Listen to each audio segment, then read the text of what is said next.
എല്ലാവർക്കും നമസ്കാരം. പുതിയ വീഡിയോയിലേക്ക് എല്ലാവർക്കും സ്വാഗതം. അപ്പോൾ നമ്മൾ ഈ വീഡിയോയിൽ സംസാരിക്കാൻ പോകുന്നത് നിങ്ങൾക്ക് എല്ലാവർക്കും അറിയാവുന്നതുപോലെ തന്നെ ഓസ്ട്രേലിയയുടെ health practitioner regulatory authority overseas നഴ്സസിന് എളുപ്പത്തിൽ രജിസ്ട്രേഷൻ കിട്ടാനുള്ള സ്ട്രീം ലൈൻഡ് പാത്വേ എന്നൊരു സംഭവം ഈ റീസെൻ്റ്ലി ഇൻട്രൊഡ്യൂസ് ചെയ്തിരുന്നു. നമ്മൾ ഓൾറെഡി അതിനെപ്പറ്റിയൊക്കെ വീഡിയോസ് നമ്മുടെ ചാനലിൽ ഉണ്ട്. എന്തൊക്കെയാണ് ക്രൈറ്റീരിയ അങ്ങനെയുള്ള പറഞ്ഞുള്ള കാര്യങ്ങളൊക്കെ പറഞ്ഞിട്ടുള്ള വീഡിയോസ് ഉണ്ട്. അപ്പോൾ ഇതിനകത്ത് ക്രൈറ്റീരിയ ചെറുതായിട്ടൊന്ന് പറയുവാണെങ്കിൽ നിങ്ങൾ ഇതിനകത്ത് രണ്ട് പാത്വേ ഉണ്ട്. പാത്വേ 1 എന്ന് പറഞ്ഞു കഴിഞ്ഞാൽ അത് ഈ കമ്പാരബിൾ ജൂറിസ്ഡിക്ഷൻ, അതായത് ഓസ്ട്രേലിയയുടെ കമ്പാരബിൾ ജൂറിസ്ഡിക്ഷൻ എന്ന് പറയുമ്പോൾ അയർലൻഡ്, UK, പിന്നെ കാനഡയുടെ 1-2 പ്രൊവിൻസ്, USA, സിംഗപ്പൂർ അല്ലെങ്കിൽ സ്പെയിൻ, ഇത്തരം രാജ്യങ്ങളിൽ ട്രെയിൻഡ് ആയ നഴ്സസിന് വേണ്ടിയിട്ടാണ് ഈ പാത്വേ 1. അപ്പം പാത്വേ 1-ൽ ഇന്ത്യയിൽ നിന്ന് BSc പഠിച്ച ആളുകൾക്ക് പോകാൻ പറ്റില്ല. അപ്പം അവർക്ക് വേണ്ടിയിട്ട് പാത്വേ 2 എന്ന് പറഞ്ഞൊരു സംഭവമുണ്ട്. പാത്വേ 2 എന്ന് പറഞ്ഞു കഴിഞ്ഞാൽ ഓവർസീസ് ട്രെയിൻഡ് നഴ്സസ്, അതായത് ഇന്ത്യയിൽ നിന്നോ പാകിസ്ഥാനിൽ നിന്നോ ശ്രീലങ്കയിൽ നിന്നോ ബംഗ്ലാദേശിൽ നിന്നോ എവിടുന്ന് ട്രെയിൻഡ് ആയ നഴ്സസിനും ഈ ഒരു പാത്വേയിലൂടെ ഓസ്ട്രേലിയൻ രജിസ്ട്രേഷൻ എടുക്കാൻ പറ്റും. അപ്പോൾ അതിന് കുറച്ച് ക്രൈറ്റീരിയകൾ മീറ്റ് ചെയ്യണം. ആ ക്രൈറ്റീരിയകൾ മീറ്റ് ചെയ്ത് കഴിഞ്ഞാൽ നിങ്ങൾക്ക് ആ ഒരു പാത്വേയിലൂടെ രജിസ്ട്രേഷൻ എടുക്കാം എന്നുള്ളതാണ് ഈ ഒരു പാത്വേ. അപ്പോൾ ഈ ക്രൈറ്റീരിയ എന്ന് പറഞ്ഞു കഴിഞ്ഞാൽ നിങ്ങൾ 2017 ശേഷം നിങ്ങളുടെ ഇനീഷ്യൽ നഴ്സിംഗ് ക്വാളിഫിക്കേഷൻ കഴിഞ്ഞ ആളായിരിക്കണം. ഓക്കെ, അപ്പം BSc നഴ്സിംഗ് കഴിഞ്ഞ ആളാണെങ്കിൽ 2017 ശേഷം കോഴ്സ് കംപ്ലീഷൻ ഉള്ള ആളായിരിക്കണം എന്നുള്ളതാണ്. അപ്പോൾ ഈ കോഴ്സ് കംപ്ലീഷൻ്റെ കാര്യത്തിൽ ചിലർക്ക് ചെറിയ സംശയമുണ്ട്. കോഴ്സ് കംപ്ലീഷൻ എന്ന് പറഞ്ഞാൽ നിങ്ങൾ ട്രാൻസ്ക്രിപ്റ്റിലും അല്ലെങ്കിൽ നിങ്ങളുടെ ഡിഗ്രി സർട്ടിഫിക്കറ്റിലും എന്താണോ കോഴ്സ് കംപ്ലീഷൻ മെൻഷൻ ചെയ്തിരിക്കുന്നത് അതാണ് കോഴ്സ് കംപ്ലീഷൻ. ഓക്കെ, ആ ഒരു സംഭവം January 1, 2017 ശേഷം ആയിരിക്കണം എന്നുള്ളതാണ് ഫസ്റ്റ് ക്രൈറ്റീരിയ. സെക്കൻഡ് ക്രൈറ്റീരിയ എന്ന് പറഞ്ഞു കഴിഞ്ഞാൽ നിങ്ങൾ ഈ കമ്പാരബിൾ ജൂറിസ്ഡിക്ഷൻസ്, അതായത് UK, അയർലൻഡ്, കാനഡയിലെ 1-2 പ്രൊവിൻസുകൾ, അതായത് ബ്രിട്ടീഷ് കൊളംബിയ ആൻഡ് ഒണ്ടാരിയോ, പിന്നെ USA, സിംഗപ്പൂർ, പിന്നെ സ്പെയിൻ, ഇത്രയും രാജ്യങ്ങളിൽ 1800 hours എങ്കിലും നഴ്സിംഗ് എക്സ്പീരിയൻസ്, അതായത് രജിസ്റ്റേർഡ് നേഴ്സായിട്ടുള്ള എക്സ്പീരിയൻസ് ഉണ്ടായിരിക്കണം എന്നുള്ളതാണ്. അപ്പം ഈ 1800 hours എക്സ്പീരിയൻസ് ഗെയിൻ ചെയ്യുന്ന സമയത്ത് നിങ്ങൾ അവിടെ രജിസ്റ്റേർഡ് ആയിരിക്കണം, അതായത് ലീഗലി രജിസ്റ്റേർഡ് ആയിരിക്കണം എന്നുള്ള ഒരു ക്രൈറ്റീരിയ ഉണ്ട്. അതായത് എനിക്കറിയാം സൗദിയിലൊക്കെ ചില സ്ഥലങ്ങളിലൊക്കെ പോയിട്ട് നിങ്ങൾക്ക് രജിസ്ട്രേഷൻ ഇല്ലാതെ നേഴ്സായിട്ട് വർക്ക് ചെയ്യുന്ന ഉണ്ടായിരുന്നു. ഇപ്പോൾ ഉണ്ടോയെന്ന് എനിക്കറിയത്തില്ല, പണ്ടുണ്ടായിരുന്നു. പക്ഷേ അതുപോലെ രജിസ്ട്രേഷൻ ഇല്ലാതെ വർക്ക് ചെയ്ത 1800 hours പറ്റില്ല. നിങ്ങൾ ആ ഒരു 1800 hours എടുക്കുന്ന സമയത്ത് നിങ്ങൾ ഈ രാജ്യങ്ങളിൽ രജിസ്ട്രേഷൻ ഉണ്ടായിരിക്കണം, അതായത് ലീഗലായിരിക്കണം. പിന്നെ മൂന്നാമത്തെ ക്രൈറ്റീരിയ എന്ന് പറഞ്ഞു കഴിഞ്ഞാൽ നിങ്ങൾക്ക് ലാംഗ്വേജ് സ്റ്റാൻഡേർഡ്സ് മീറ്റ് ചെയ്യണം. ഓസ്ട്രേലിയയുടെ ലാംഗ്വേജ് സ്റ്റാൻഡേർഡ്സ്, അതിൻ്റെ ലാംഗ്വേജ് സ്റ്റാൻഡേർഡ്സ് ഡോക്യുമെൻറ്റ് എന്ന് പറഞ്ഞ് നിങ്ങൾ NMBA എന്ന് ടൈപ്പ് ചെയ്ത് നോക്കിക്കഴിഞ്ഞാൽ നിങ്ങൾക്ക് എങ്ങനെയൊക്കെ ലാംഗ്വേജ് സ്റ്റാൻഡേർഡ്സ് മീറ്റ് ചെയ്യാൻ പറ്റും എന്നതിനെപ്പറ്റിയൊക്കെ നിങ്ങൾക്ക് അടുത്ത് കാണാൻ പറ്റും. അത് മീറ്റ് ചെയ്യണം. പിന്നെ വേണ്ടതെന്ന് പറഞ്ഞാൽ നിങ്ങൾ ഈ രാജ്യങ്ങളിൽ പോകുമ്പോൾ, അതായത് ഇപ്പം UKയുടെ രജിസ്ട്രേഷൻ എടുക്കുന്ന സമയത്തും അല്ലെങ്കിൽ അയർലൻഡിൻ്റെ രജിസ്ട്രേഷൻ അല്ലെങ്കിൽ USAയുടെ രജിസ്ട്രേഷൻ, ഇങ്ങനെയുള്ള രാജ്യങ്ങളിൽ രജിസ്ട്രേഷൻ എടുക്കുമ്പോൾ അവിടുത്തെ എക്സാംസ് ക്ലിയർ ആയതിൻ്റെ എവിഡൻസ് വേണം. ഇത്രയുണ്ടെങ്കിൽ നിങ്ങൾക്ക് ശരിക്കും ഓസ്ട്രേലിയയിൽ ഈ പുതിയ സ്ട്രീം ലൈൻഡ് പാത്വേ വഴി ഈ ഓവർസീസ് നഴ്സസിന് രജിസ്ട്രേഷൻ എടുക്കാം. ഇത് പാത്വേ 2യുടെ കാര്യമാണ്. പാത്വേ 1 മിക്കവാറും നമ്മുടെ നാട്ടിൽ നിന്ന് നഴ്സുമാർക്ക് ആപ്ലിക്കബിൾ അല്ല. കാരണം അത് കമ്പാരബിൾ ജൂറിസ്ഡിക്ഷൻസിൽ പഠിച്ച ആളുകൾക്ക് ഉള്ള ഇതാണ്. അതായത് അത് initial registration nursing registration course, അതായത് ഇപ്പം BSc നഴ്സിംഗ് UKയിൽ പഠിച്ച ആളുകൾക്ക് പാത്വേ 1 പോവാം, അയർലൻഡിൽ പഠിച്ച ആൾക്ക് പാത്വേ പോവാം. അങ്ങനെയാണ് വേണ്ടത് കേട്ടോ. അപ്പോൾ അതുകൊണ്ട് തന്നെ അത് നമ്മുടെ ഇന്ത്യയിൽ ട്രെയിൻഡ് ആയ നഴ്സുമാർക്ക് പറ്റില്ല. ഇന്ത്യയിൽ ട്രെയിൻഡ് ആയ നഴ്സുമാർക്ക് 2017 ശേഷമാണ് ക്വാളിഫിക്കേഷൻ എങ്കിൽ അത് പറ്റും. അപ്പോൾ ഇത് എങ്ങനെയാണ് ഇത് ചെയ്തൊപ്പിക്കേണ്ടത് എന്നുള്ളതാണ് പലർക്കും സംശയം. അപ്പോൾ അതിനകത്ത് നമ്മൾ അറിയുന്ന ആളുകൾ ചിലരൊക്കെ ഈ അപ്രയിൽ കോൺടാക്റ്റ് ചെയ്തു. ഇതെങ്ങനെയാണ് ചെയ്യേണ്ടതെന്ന് അറിയാൻ വേണ്ടി അവർക്ക് അപ്ര കൊടുത്ത ഉത്തരം എങ്ങനെയാണെന്ന് പറഞ്ഞു കഴിഞ്ഞാൽ, നിങ്ങൾ സാധാരണ പോലെ അപ്രയിൽ രജിസ്ട്രേഷന് വേണ്ടിയിട്ട് ഇപ്പം നോർമലി IQNM, അതായത് ഓവർസീസ് ക്വാളിഫൈഡ് നഴ്സസ് ചെയ്യുന്ന എങ്ങനെയാണെന്ന് പറഞ്ഞാൽ അപ്രയിൽ അക്കൗണ്ട് ഉണ്ടാക്കുന്നു, അതിനുശേഷം സെൽഫ് ചെക്ക് ചെയ്യുന്നു. അപ്പോൾ സെൽഫ് ചെക്ക് ചെയ്യുമ്പം പലരെയും ഈ പഴയ ഈ ഓസ്കി NCLEX ഓസ്കി പാത്വേയിലേക്ക് ഡൈവേർട്ട് ചെയ്ത് വിടുന്നുണ്ടെന്ന് പറയുന്നു. അത് നിങ്ങൾ മൈൻഡ് ചെയ്യേണ്ട. അപ്പോൾ നിങ്ങൾ ചെയ്യേണ്ടത് അത് സെൽഫ് ചെക്ക് ചെയ്യുക, അതിനുശേഷം IQNM ഫീസ് കിട്ടുക, അതായത് അസസ്മെൻറ്റിന് ഫീസ് കൊടുക്കുക. നിങ്ങൾ ആദ്യം തന്നെ ഉറപ്പ് വരുത്തുക നിങ്ങൾ ഈ ക്രൈറ്റീരിയകൾ മീറ്റ് ചെയ്യുന്നുണ്ടെന്ന്.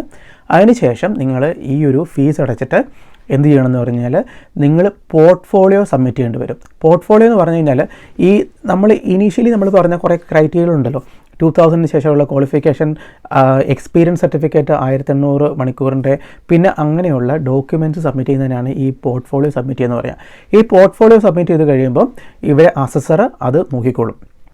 ഓക്കെ, ഈ അസസർ നോക്കുക എന്ന് പറഞ്ഞു കഴിഞ്ഞാൽ അവർ നിങ്ങൾ ഈ ക്രൈറ്റീരിയകൾ മീറ്റ് ചെയ്യുന്നുണ്ടോ എന്ന് നോക്കിക്കഴിഞ്ഞിട്ടെങ്കിൽ നിങ്ങൾക്ക് പിന്നെ രജിസ്ട്രേഷൻ കിട്ടും. അതിൻ്റെ ഇടയ്ക്ക് നിങ്ങൾക്ക് ഓറിയൻറ്റേഷൻ ഉണ്ട്, ആ ഓറിയൻറ്റേഷൻ ഇതും കൂടെ ചെയ്യേണ്ടി വരും കേട്ടോ. അപ്പം ഇതിനകത്തിനെപ്പറ്റി ഒരു സ്പെസിഫിക് ആയിട്ട് ഇതിന് വേണ്ടിയിട്ടൊരു പ്രത്യേക പാത്വേ ഒന്നും അതിൻ്റെ അകത്ത് ഇൻട്രൊഡ്യൂസ് ചെയ്തിട്ടില്ല. അതായത് ഇൻട്രൊഡ്യൂസ് ചെയ്തില്ലെന്ന് പറഞ്ഞു കഴിഞ്ഞാൽ ഇതിൻ്റെ സിസ്റ്റത്തിൽ അങ്ങനെ ഇല്ല, പക്ഷേ ഇതാണ് അതിൻ്റെ പ്രോസസ്സ്. അപ്പോൾ നമ്മളോട് കോൺടാക്റ്റ് ഉള്ള ആളുകൾ ചെയ്തപ്പം അവരോട് പറഞ്ഞ കാര്യമാണ്. അപ്പം ഈ ഒരു ക്രൈറ്റീരിയ മീറ്റ് ചെയ്യാൻ പറ്റുന്നുണ്ടെങ്കിൽ നിങ്ങൾ IQNM ഫീസ് കിട്ടിക്കഴിഞ്ഞാൽ ഇൻ്റർനാഷണൽ ക്വാളിഫൈഡ് നഴ്സസിനുള്ള ഡെസ്ക്ടോപ്പ് അസസ്മെൻറ്റിന് അല്ലെങ്കിൽ അസസ്മെൻറ്റിനുള്ള ഫീസ് കിട്ടിക്കഴിഞ്ഞ് കഴിഞ്ഞാൽ കേസ് ഓഫീസർ നിങ്ങളെ കോൺടാക്ട് ചെയ്തോളും. നിങ്ങൾ പോർട്ട്ഫോളിയോ സബ്മിറ്റ് ചെയ്യേണ്ടി വരും. ആ പോർട്ട്ഫോളിയോ സബ്മിറ്റ് ചെയ്ത് നിങ്ങൾ ഈ ക്രൈറ്റീരിയ മീറ്റ് ചെയ്യുന്നുണ്ടെങ്കിൽ, അല്ലെങ്കിൽ അതിൻ്റെ ഇടയ്ക്ക് ചിലപ്പോൾ ഓറിയൻറ്റേഷൻ ഒരു ചെറിയ മൊഡ്യൂൾ ചെയ്യേണ്ടി വരും. അതും കൂടെ ചെയ്ത് കഴിഞ്ഞ് കഴിഞ്ഞാൽ നിങ്ങൾക്ക് ഇവിടെ general registration as A registered nurse കിട്ടും. അപ്പം ഇതാണ് ഇതിൻ്റെ പാത്വേ. അപ്പം ഈ ഒരു പാത്വേ ചെയ്യുന്നതിന് മുന്നേ വേറൊരു കാര്യം കൂടെ നിങ്ങൾ മനസ്സിലാക്കേണ്ടതെന്ന് പറഞ്ഞാൽ, ഇപ്പോൾ കറൻ്റ്ലി ഓസ്ട്രേലിയയുടെ കാര്യം പറയുവാണെങ്കിൽ രജിസ്റ്റേർഡ് നഴ്സസിന് ഈ വിസ സ്പോൺസർഷിപ്പ് കിട്ടാനൊക്കെ കുറച്ച് ബുദ്ധിമുട്ടുണ്ടാവും. മാത്രമല്ല ഇതിനകത്ത് നിങ്ങൾ മനസ്സിലാക്കേണ്ട ഒരു കാര്യം, ഇപ്പോൾ UK പോകാൻ വേണ്ടിയിട്ട് UK സ്കോർ എടുത്ത് UK പോയ രജിസ്ട്രേഷൻ എടുത്തിട്ട് ആ ഒരു സ്കോറ് മതിയാവില്ല ഓസ്ട്രേലിയയിൽ രജിസ്ട്രേഷൻ എടുക്കാൻ. ഓസ്ട്രേലിയയുടെ സ്കോർ മീറ്റ് ചെയ്യണം കേട്ടോ. അപ്പോൾ അതൊരു ഇമ്പോർട്ടൻറ്റ് ക്രൈറ്റീരിയയാണ്. പലരും ലാംഗ്വേജിൻ്റെ കാര്യത്തിൽ എക്സംഷൻ കിട്ടും എന്നൊക്കെ വിചാരിക്കുന്നുണ്ട്. ഇല്ല, ഓസ്ട്രേലിയയുടെ സ്കോർ മീറ്റ് ചെയ്താലേ ഈ ഒരു പാത്വേയിൽ കൂടെ കടന്നു പോകാൻ പറ്റുള്ളൂ. ഓസ്ട്രേലിയയുടെ ഇംഗ്ലീഷ് ടെസ്റ്റിൻ്റെ സ്കോർ മീറ്റ് ചെയ്യണം. അത് പല രീതിയിലുണ്ട്. അതിൻ്റെ ആ NMBയുടെ ലാംഗ്വേജ് റിക്വയർമെൻറ്റ് സ്കോർ എന്ന് നിങ്ങൾ ജസ്റ്റ് ഗൂഗിൾ ചെയ്ത് കഴിഞ്ഞാൽ നിങ്ങൾക്ക് ഡോക്യുമെൻറ്റ് കിട്ടും. ആ ഡോക്യുമെൻറ്റ് വായിച്ച് കഴിഞ്ഞ് കഴിഞ്ഞാൽ ഏതൊക്കെ രീതിയിൽ നമുക്ക് ഈ ഒരു ലാംഗ്വേജ് ടെസ്റ്റ് അല്ലെങ്കിൽ ലാംഗ്വേജ് റിക്വയർമെൻറ്റ് മീറ്റ് ചെയ്യാൻ പറ്റും എന്നുള്ളതിനെപ്പറ്റി എക്സാക്ട്ലി കൊടുത്തിട്ടുണ്ട്.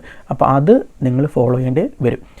പിന്നെ അപ്പോൾ ഞാൻ പറഞ്ഞു തന്നത് ഇപ്പോൾ വർക്ക് പെർമിറ്റ് കിട്ടാൻ കുറച്ചൊരു ബുദ്ധിമുട്ടൊക്കെയാണ്. കാരണം എംപ്ലോയർ സ്പോൺസേർഡ് വിസകൾ കിട്ടാൻ കുറച്ച് ബുദ്ധിമുട്ടാണ്. എങ്കിലും ടോട്ടലി സ്റ്റോപ്പ് ചെയ്തു എന്ന് പറയാൻ പറ്റില്ല. അപ്പോൾ നമ്മൾ ചെയ്യുന്നത് വെച്ചാൽ, ഇപ്പം ഞാൻ ഈ സ്പോൺസർഷിപ്പ് കിട്ടാൻ പറ്റുന്ന ജോലികൾ മാത്രമായിട്ടൊക്കെ കണ്ടുപിടിച്ചിട്ട് നമ്മുടെ ഗ്രൂപ്പിൽ, ഫേസ്ബുക്ക് ഗ്രൂപ്പിൽ പോസ്റ്റ് ചെയ്യും. എൻ്റെ ഫേസ്ബുക്ക് പ്രൊഫൈലിലും പോസ്റ്റ് ചെയ്യാറുണ്ട്. അത് ഇതിൻ്റെ ഗ്രൂപ്പിൽ ഷെയർ ചെയ്യും. അപ്പോൾ നിങ്ങൾക്ക് താല്പര്യമുള്ള ആളുകൾ അതിനകത്ത് കയറി നോക്കാം. പിന്നെ ഒരു കാര്യം എന്ന് പറഞ്ഞു കഴിഞ്ഞാൽ, അല്ലാതെ ഇപ്പോൾ ഒരു ജോബ് ഓഫർ ഇല്ലാതെ തന്നെ ഓസ്ട്രേലിയയിൽ വരാൻ പറ്റുന്ന ഒരു പാത്വേ ആണ് സ്കിൽഡ് ഇൻഡിപെൻഡൻറ്റ് മൈഗ്രേഷൻ. അപ്പോൾ അതിനകത്തെന്ന് പറഞ്ഞാൽ നിങ്ങൾക്ക് അറിയാവുന്ന പോലെ തന്നെ പോയിൻ്റ് ബേസ്ഡ് സിസ്റ്റമാണ്. അതിനകത്ത് പോയിൻറ്റുകളുടെ ബേസിൽ നിങ്ങളെ ഓസ്ട്രേലിയയിലേക്ക് ഓരോ സ്റ്റേറ്റുകളോ അല്ലെങ്കിൽ ഫെഡറൽ ബേസിലോ ഇൻവൈറ്റ് ചെയ്ത് നിങ്ങളിവിടെ വരുന്നു. അപ്പോൾ അതിനകത്തും നിങ്ങൾ ഈ മൈഗ്രേഷൻ്റെ സമയത്ത് ലാംഗ്വേജ് സ്കോറുകളൊക്കെ മീറ്റ് ചെയ്യണം. അപ്പോൾ എക്സ്പയർഡ് ആയ സ്കോർ ഉണ്ട്. എൻ്റെ പഴയ സ്കോറാന്ന് പറഞ്ഞാലും ഒരു മിനിമം സ്കോറൊക്കെ ഉണ്ടെങ്കിൽ തന്നെ ഇൻവിറ്റേഷൻ കിട്ടുള്ളൂ. പിന്നെ പോയിൻ്റ് ബേസ്ഡ് സിസ്റ്റം ആയതുകൊണ്ട് തന്നെ പോയിൻറ്റുകളുടെ അടിസ്ഥാനത്തിലാണ് നിങ്ങൾ എങ്ങനെയൊക്കെ മാക്സിമം സ്കോർ കൂട്ടാൻ പറ്റുമോ അങ്ങനെ കൂട്ടുക. അങ്ങനെ കൂടി ഏറ്റവും കൂടുതലുള്ള ആളുകളെയാണ് അവർ ഇൻവൈറ്റ് ചെയ്തുകൊണ്ടിരിക്കുന്നത്. ഫോർ എക്സാമ്പിൾ, ഇപ്പോൾ നിങ്ങൾ ഏജ് ഏറ്റവും പ്രൈം ഏജ് എന്ന് പറഞ്ഞു കഴിഞ്ഞാൽ ഒരു 32 വയസ്സിന് മുന്നേയും 24 വയസ്സിന് ഇടയ്ക്കാണ് കേട്ടോ. 24-നും 32-നും ഇടയ്ക്കാണ് ഏറ്റവും പ്രൈം പോയിൻ്റ് കിട്ടുന്നത്. അതിന് 30 പോയിൻ്റ് കിട്ടും. പിന്നെ നിങ്ങൾക്ക് എഡ്യൂക്കേഷൻ ഇപ്പോൾ ബാച്ചിലർ ഡിഗ്രി ആണോ മാസ്റ്റേഴ്സ് ഡിഗ്രി ആണോ, ഇപ്പോൾ ഫോർ എക്സാമ്പിൾ മാസ്റ്റേഴ്സ് ഡിഗ്രി ആണെങ്കിലും ബാച്ചിലർ ഡിഗ്രി ആണെങ്കിൽ ഓൾമോസ്റ്റ് സിമിലർ പോയിൻ്റാണ് കിട്ടുക. പക്ഷേ ഓസ്ട്രേലിയയിൽ പഠിച്ച ആളുകൾക്കാണെങ്കിൽ ചിലപ്പോൾ എക്സ്ട്രാ പോയിൻറ്റ്സ് കിട്ടുന്നു വരും. പിന്നെ നിങ്ങളുടെ ഏജ്, പിന്നെ അതേപോലെ തന്നെ ഇംഗ്ലീഷ് ടെസ്റ്റ് സ്കോർ. ഇപ്പോൾ ഇംഗ്ലീഷ് ടെസ്റ്റ് സ്കോർ മാക്സിമം 20 വരെ സ്കോർ ചെയ്യാം. ഇപ്പം IELTS 7H ഒക്കെ ഉള്ള ഒരാൾക്ക് 10 ആയിരിക്കും. 65 PT ഉള്ളവർക്കും 10 ആയിരിക്കും.